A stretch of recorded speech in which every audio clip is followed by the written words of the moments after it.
Hoy vamos a seguir hablando de Girolamo Savonarola, aquel predicador que fue uno de los grandes artífices de la caída de los Medici como gobernadores autoproclamados de la Florencia renacentista.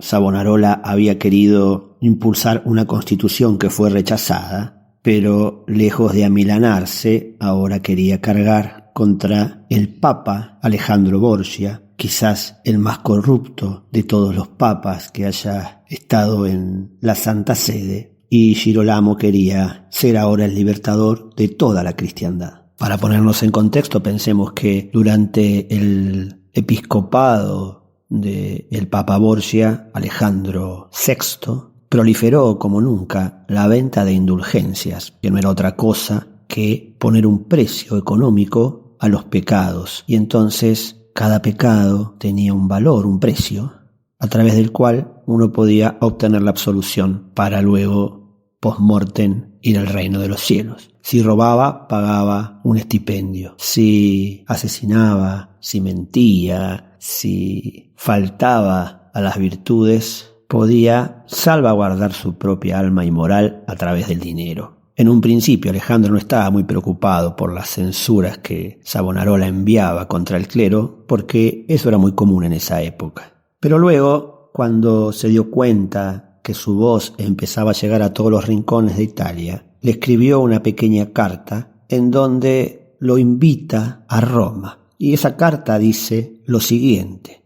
a nuestro bien amado hijo, saludos y bendición apostólica. Hemos sabido que de todos los que trabajan en la viña del Señor eres tú el más celoso, de lo que nos alegra profundamente, y damos gracias a Dios Todopoderoso. Luego el Papa le dice que algunas predicciones no proceden de Savonarola, sino que de Dios. Es decir, le está diciendo a Savonarola: si aceptas esta carta, estás aceptando que alguna entidad no humana te está hablando. Y en realidad le está tendiendo una trampa. Entonces le dice luego: te ordenamos, por tu voto de santa obediencia, que comparezcas ante nos sin retardo, y te acogeremos con amor y bondad. Savonarola se dio cuenta que si él iba a Roma lo iban a encarcelar. Por lo tanto, alegó estar enfermo para no ir. Entonces el Papa ordenó que no pudiera predicar. Ahora bien, muchos partidarios de Florencia y sobre todo los emisarios del gobierno nuevo querían que Savonarola pudiera dar sus prédicas porque levantaba la moral del pueblo. Así fue que obtuvo el permiso de seguir predicando. Y cuando lo hizo en la catedral, Savonarola no escatimó una respuesta para el Santo Padre, en donde decía: el superior no puede mandar nada que sea contrario a la regla de mi orden. El Papa no puede dar ninguna orden contraria a la caridad o al Evangelio. No eres el pastor, no eres la Iglesia de Roma. Y luego dio la siguiente acusación: 1.000, 10.000, 14.000 rameras son pocas para Roma, pues allí hombres y mujeres son convertidos en rameras. Este discurso de Savonarola fue impreso y sus panfletos llegaron incluso hasta Turquía. Luego, al acercarse el carnaval en la fiesta de Cuaresmas, Savonarola utilizó un nuevo método de festejo que se llamó la quema de las vanidades. No había sido inventado por él, pero esta tuvo mucho renombre. Niños iban casa por casa pidiendo a las personas que entreguen sus vanidades, que en muchas ocasiones eran joyas, vestidos, libros, obras de arte, todo aquello que uno tenía por vanidad. Lo cierto es que se armó una pirámide de 7 pisos y se prendieron fuego en la plaza. Esta quema de las vanidades es por la cual se lo acusa a Girolamo Savonarola de retrógrado y anticultura. Sin embargo, en aquella procesión, el mismísimo Donatello esculpió una imagen del niño Jesús para que fuera delante de la procesión. También sabemos que Miguel Ángel, por ejemplo, recitaba frases de este predicador. Durante la quema de las vanidades, además dio un sermón diciéndole a la iglesia prostituida que había exhibido su suciedad ante todo el mundo. Y esto le valió la excomunión, es decir, el Papa lo excomulgó, lo echó de la iglesia, por lo tanto no podía celebrar más misa ni dar más sermones. La respuesta de este predicador fue no solo seguir dando misa, sino excomulgar él mismo al Papa y declararlo fuera de la ley de Dios. dijo lo siguiente: Alejandro no es papa ni puede ser tenido por tal, como sea que dejando aparte el pecado mortal de simonía con el cual compró el solio pontificio y diariamente vende los beneficios de la Iglesia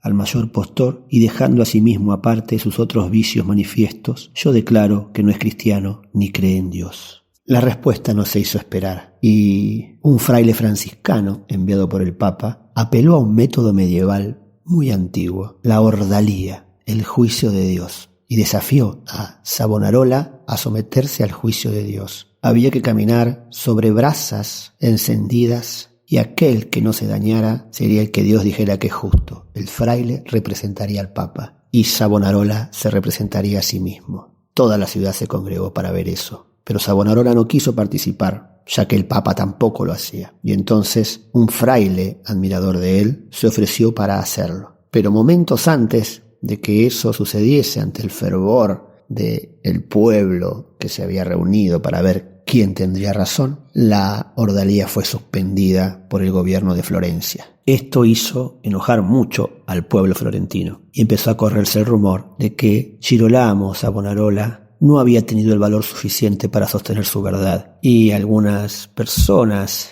encendidas por este discurso, por esta denostación y difamación, fueron en turba hasta el convento de San Marcos, donde estaba el fraile, y quisieron entrar por la fuerza. Los monjes se defendieron como pudieron, lucharon con armas, pero fueron vencidos, y Savonarola fue llevado a las celdas del Palacio Vecchio. El gobierno de Florencia pidió la liberación al Papa, pero el Papa dejó esto en manos de la Inquisición. El monje Savonarola fue torturado y por ello le arrancaron confesiones acerca de cierto parentesco y adoración al diablo, y sobre todo acusado de cisma y herejía, de conspirador y culpable de orgullo y ambición. Cuando recuperó la conciencia, negó que su confesión fuera cierta, así que volvieron a torturarlo y volvió a hacerla. Allí lo acusaron de relapso, de volver a caer en la herejía, y lo condenaron a muerte. Cuando lo iban a encadenar, él dijo que le mandaba la absolución al Papa, que lo perdonaba, y esto lo hizo en tono irónico.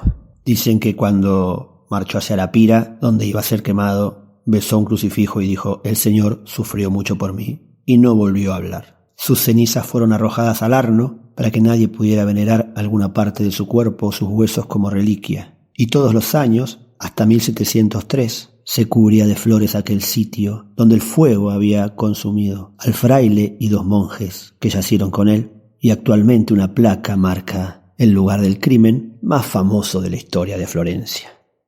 Me despido con una parte de esos discursos encendidos que daba este predicador hacia la Iglesia Católica, y que no terminarían con él, porque muy pronto vendría el cisma, en donde Lutero abriría una brecha en el corazón de Europa, y todo también fue a causa de la gran corrupción que estaba presente en el episcopado. Y esta frase dice así: la Iglesia abunda en abominaciones desde la corona de su cabeza hasta las plantas de sus pies, pero no solo no aplicáis ningún remedio, sino que rendís homenaje a la causa de las miserias que la mancillan. Por esto está el Señor muy airado, y hace tiempo que dejó a la Iglesia sin pastor, pues yo doy aquí testimonio de ello.